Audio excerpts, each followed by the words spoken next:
Our next storyteller is a name we know well. It's Shyra. Come on up.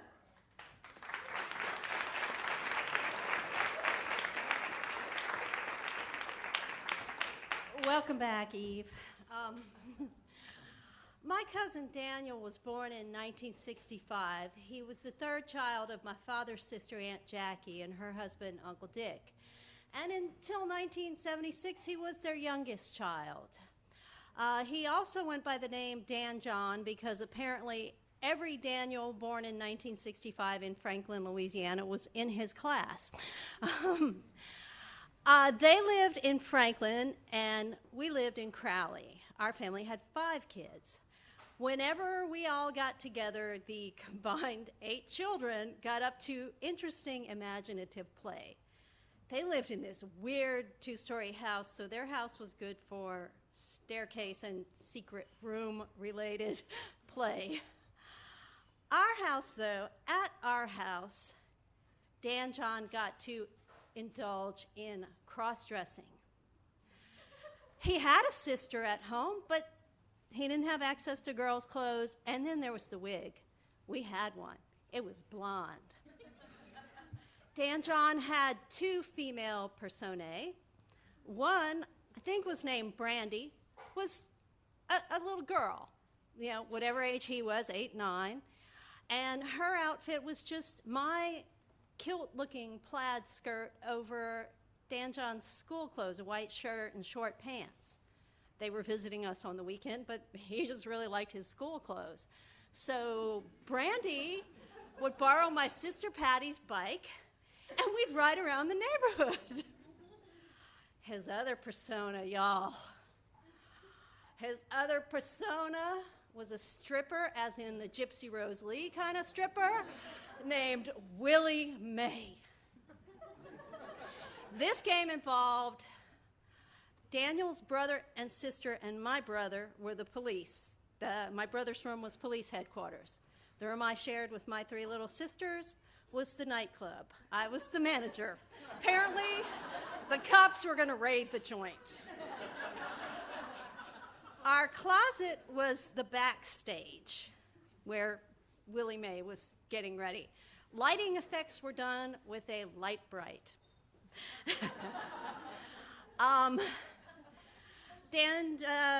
Willie Mae's wardrobe was like a nightie, like a peignoir over Dan John's aforementioned school clothes.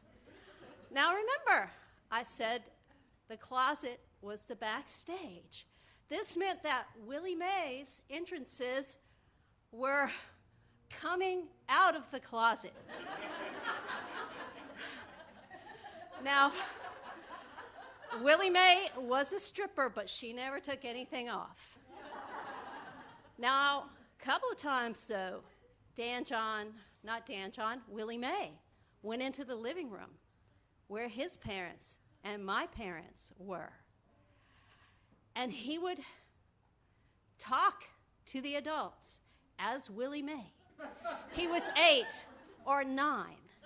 Dan John had balls of steel before his had even dropped. Now, I knew at the time that Uncle Dick wasn't real comfortable with all that.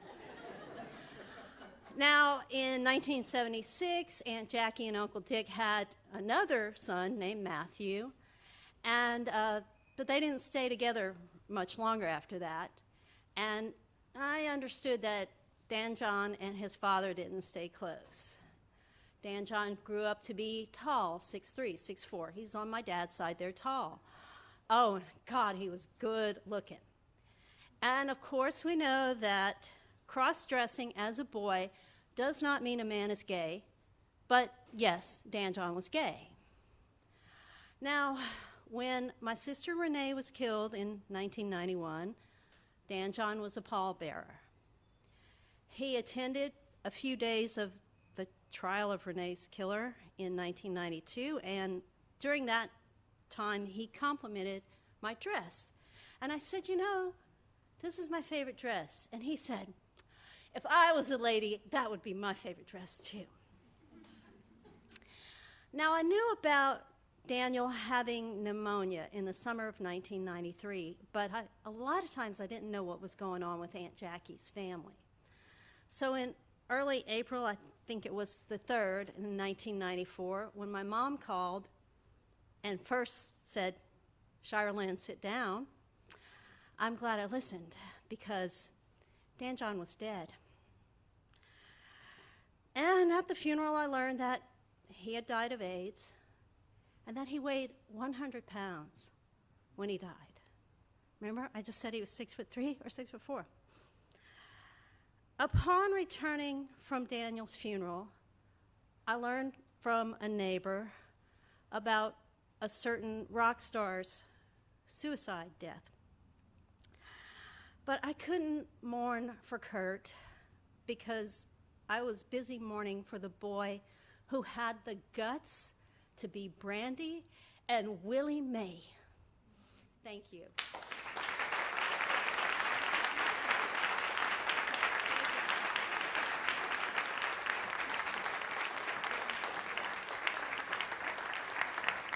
Thank you, Shyra. Thanks.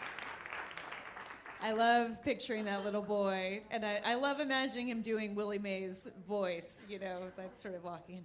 "I'm Willie Mae." That's pretty fun. All right, judges, I'm going to go to you and see what you thought of Shyra's story of Dan John / Willie Mae. Let's go ahead and start with the Kurt Vonnegut's, Jr. What say you? 9.1, thank you very much. Very good, great. And then we have we've got the babe, I cannot remember this cat's name to save my life. Bobe the puking cat. I remember the puking part. 8.8, thank you. Deer in the headlights, what you got? What do you think? 9.3, all right, there we go. Thanks, Shyra. So, tell us about the most daring thing you've ever done besides dress up in your nightie and come out and talk to your very straight parents.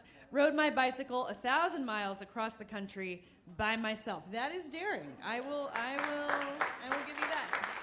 You made it 1,000 miles. Good for you. Tell us about the most daring thing you've ever done. Gave birth without drugs. There you go. Great.